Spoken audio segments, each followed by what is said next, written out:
আসসালামু আলাইকুম আমার সুপ্রিয় ছাত্রীরা, তোমরা কেমন আছো?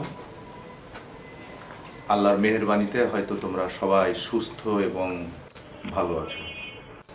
তো দুর্গাপুর মহিলা ডিগ্রি কলেজ আয়োজিত অনলাইন ক্লাসে আমি তোমাদের পদার্থবিজ্ঞানের আজকে যে ক্লাসটা নিব সেটা হচ্ছে যে তরঙ্গ। আজকে যে ক্লাসটা নিব তরঙ্গ।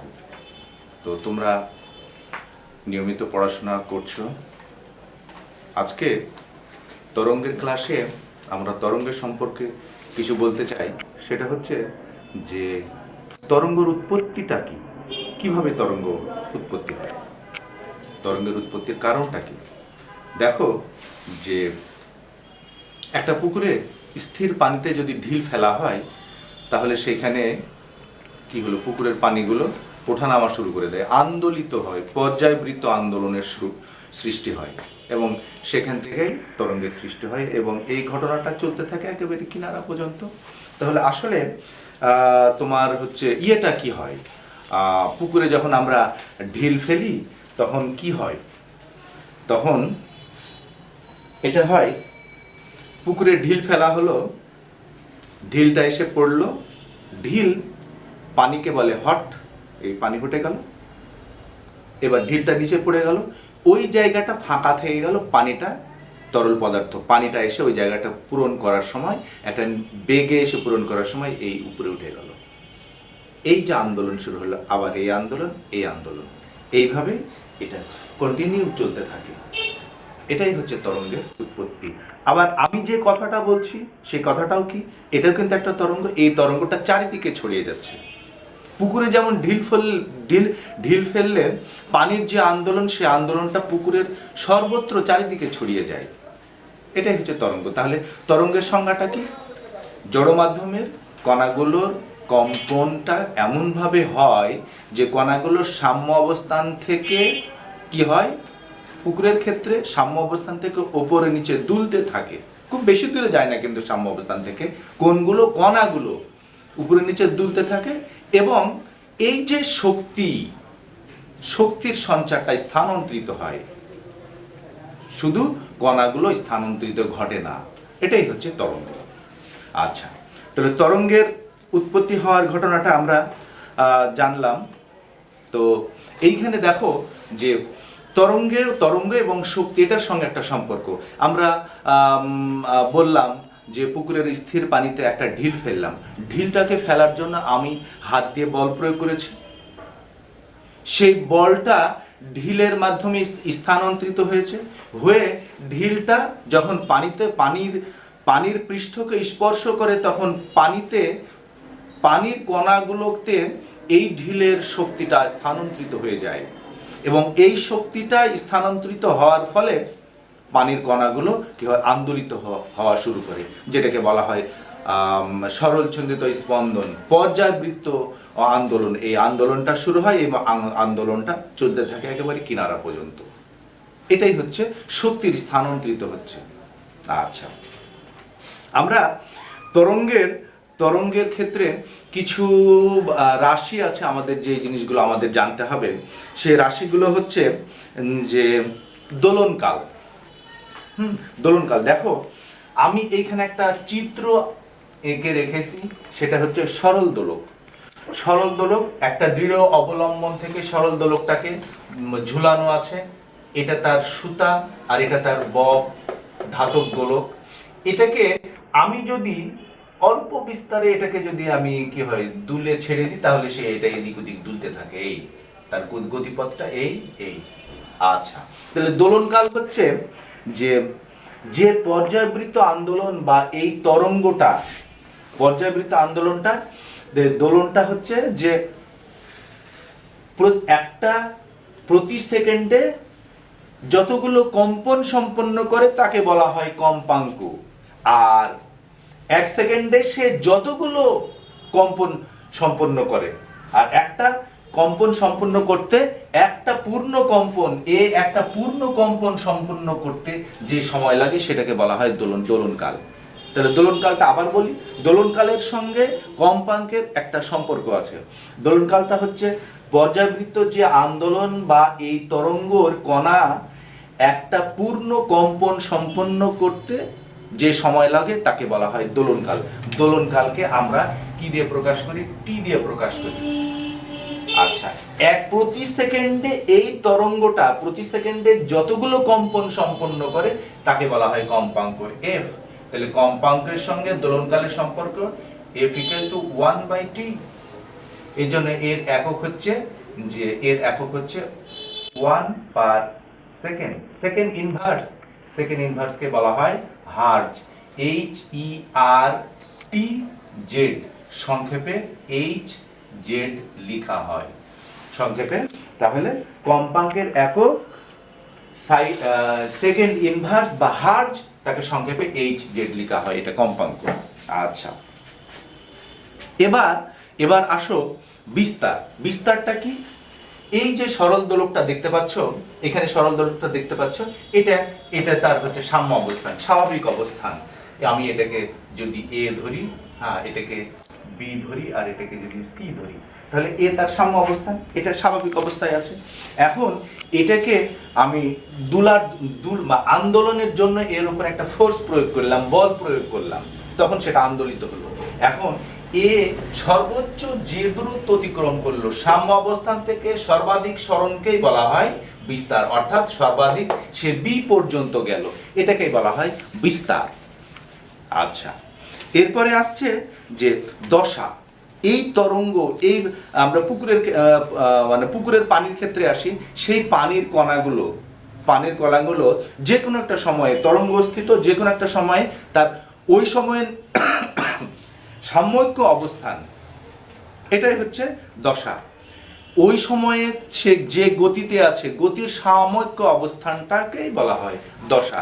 যেমনটি আমি তোমাদের বলি, দশা দেখো, এ বিন্দুতে একটা কণা আছে, বি বিন্দুতে একটা কণা আছে।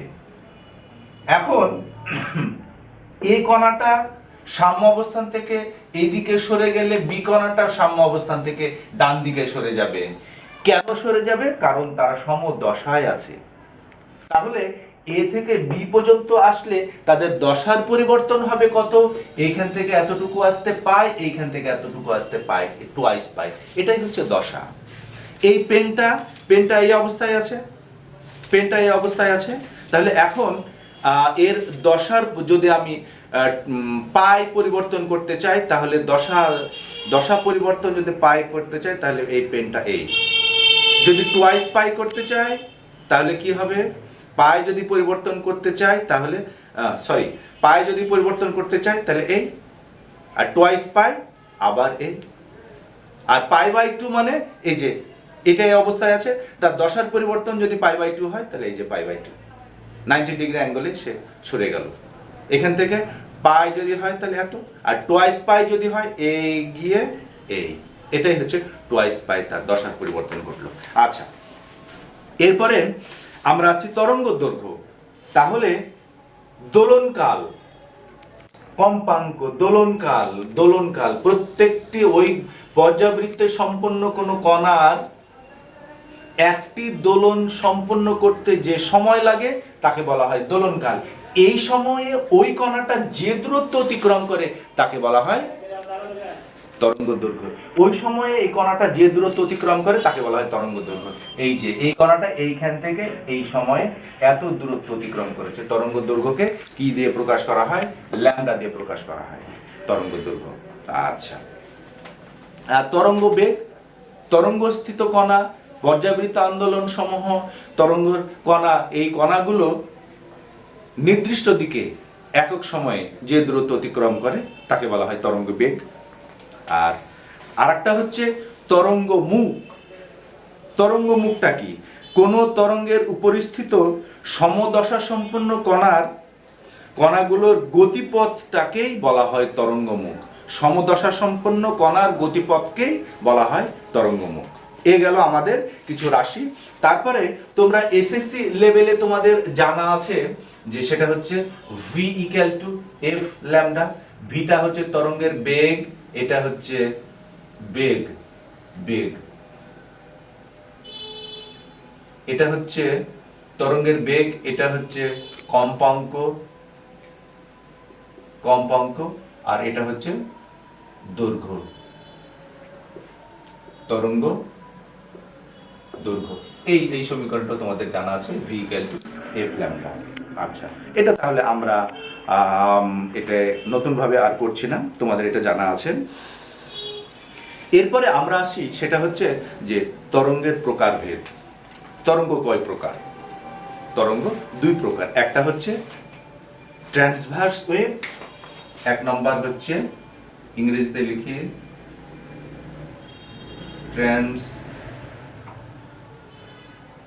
ট্রান্সভার্স ওয়েভ, আর আরেকটা হচ্ছে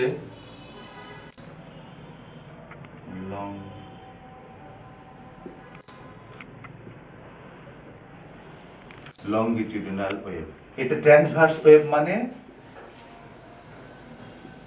আর ট্রান্সভার্স ওয়েভ মানে এটা আর বা অনুপ্রস্থ তরঙ্গ, আর এটা হচ্ছে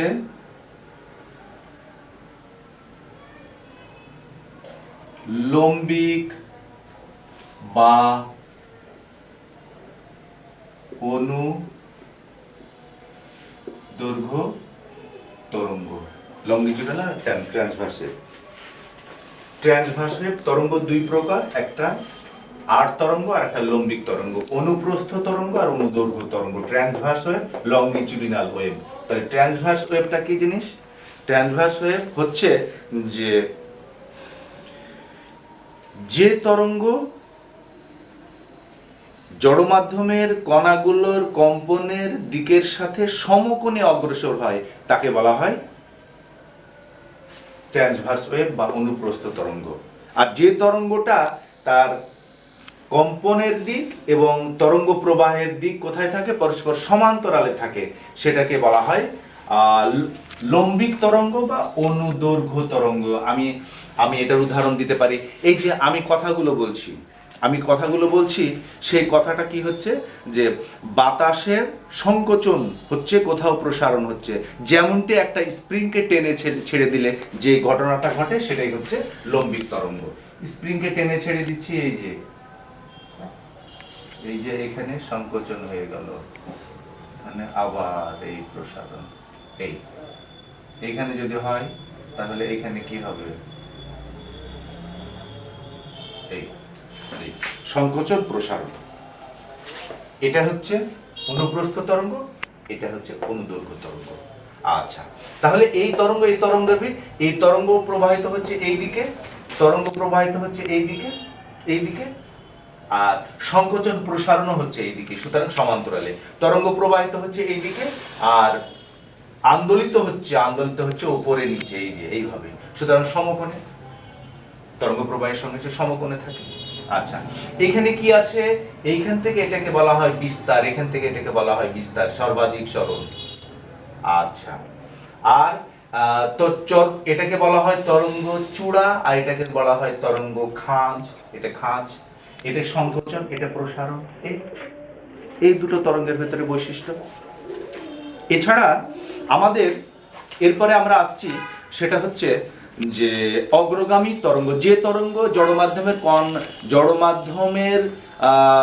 জড়মাধ্যমের কণাগুলোকে কি করে? আন্দোলিত করে এক স্থান থেকে আরেক স্থানে চলমান, স্থির না, এক জায়গা থেকে আরেক জায়গায় স্থানান্তরিত হয়, গতিশীল হয়, এটাকে বলা হয় অগ্রগামী তরঙ্গ বা চলমান তরঙ্গ। আমরা অগ্রগামী তরঙ্গ বা চলমান তরঙ্গের কিছু সমীকরণ আমরা আজকে পড়ব, সেটা আমরা দেখি। যে সেটা হচ্ছে যে কি তরঙ্গ? অগ্রগামী তরঙ্গ, অগ্রগামী তরঙ্গ। আমরা অগ্রগামী তরঙ্গের জন্য এখানে একটা ছবি এঁকেছি। এখানে সে অগ্রগামী তরঙ্গের সমীকরণ কি আমরা জানি? y equal to a sin omega t। এটা কি? এটা হচ্ছে এই তরঙ্গটা, এটা হচ্ছে যে t সময়ে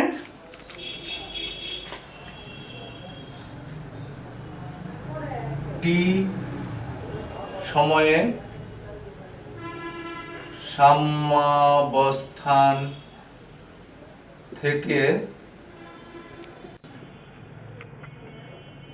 কণাটির